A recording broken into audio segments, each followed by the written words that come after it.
Welcome to your last research methods lesson. After this, we're going to be moving on to some revision topics, and it is reporting investigations, which is something you've done before when you did your research projects. So you should pretty much know everything. So it's just a quick recap. It shouldn't take too long. So your starter is just to match up the key terms with their descriptions. So just pause me now and try and match these up. So our references are what includes details of articles or books mentioned in the article. Our method includes detailed description of what the researcher did. Our results include details of what the researcher found, including any statistical test or inferential statistics. Introduction is including the review of previous relevant research, so what have researchers done before you did this study. Discussion includes interpretation of the results found and the implications of these findings. And then the abstract includes just a whole summary of the study, including all of these sections, apart from references.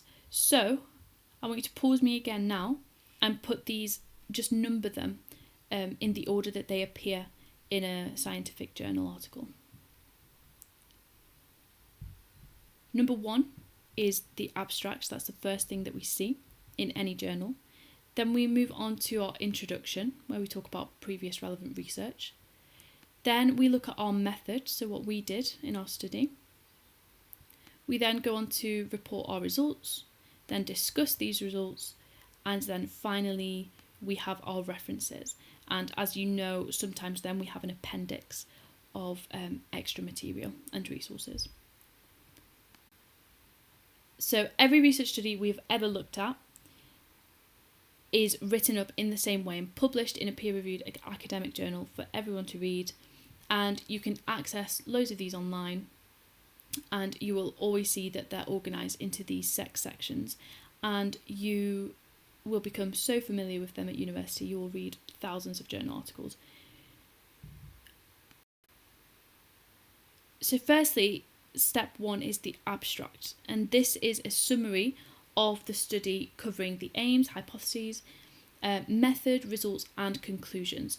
So it's usually about 150 to 200 words.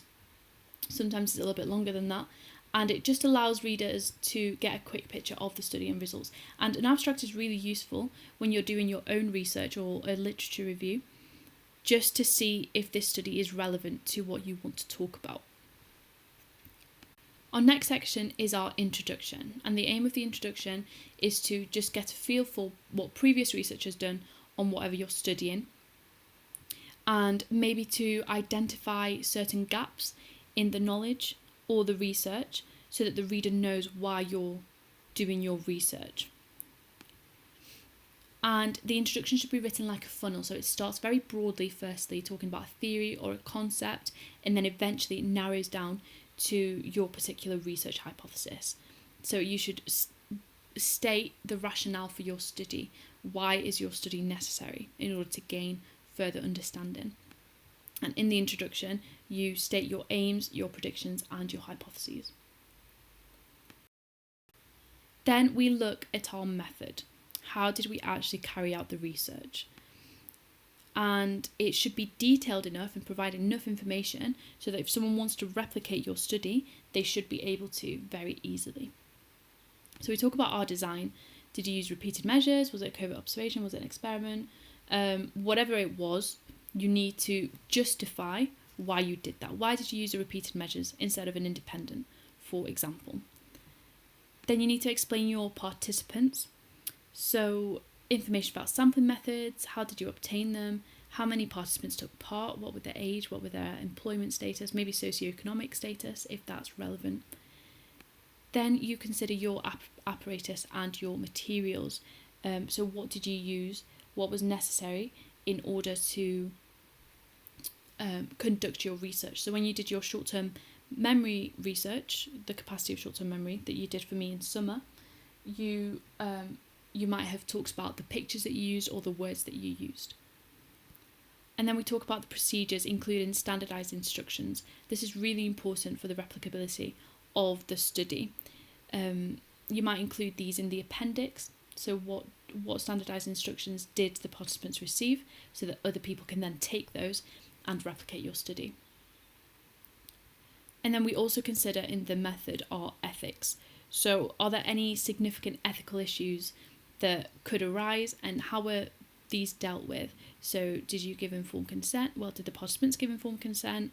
Were there any risks of psychological harm or physical harm, etc.? And then we state our results. So this can include descriptive statistics like tables and graphs and measures of central tendency, so your mean, median, mode, and you can also look at dispersion in this section. You're probably going to do some sort of inferential statistic, state the statistical test that you used, and you conclude what you found using your significance level and your calculated values and your critical values, etc. And if it's qualitative research, categories and themes are described along with examples within these themes. So maybe you did a content analysis or a thematic analysis, and the themes and the categories would have to be stated in the results. And then we go on to discuss. So in this section, the researcher aims to interpret the results and consider what implications for future research or maybe real life applications that the results of your study had. So firstly, you start with a summary of the research. The results are reported in brief and some explanation given about what the results show. So in terms of the capacity of short-term memory, what did you find based on the results in your inferential statistics? Then we relate it back to previous research and say whether they contradict previous research, whether they support it, and you can even include other research that you didn't mention before in your introduction if you found similar research that found similar things that you've just found, for example. And then we criticise our methodology. So we try to think of ways of how we could have improved our methodology. So maybe you establish some extraneous variables that had an effect on your results. You consider ways to increase the reliability, the validity of your results. And then we talk about implications for psychological theory and possible real-world applications. So how can what you have found in your study be useful in real life? And then we look at suggestions for future research. So considering what you found, what is it that you want to find next? Then our final section is references, and examiners love asking you to write references, so you need to make sure that you know how to do this.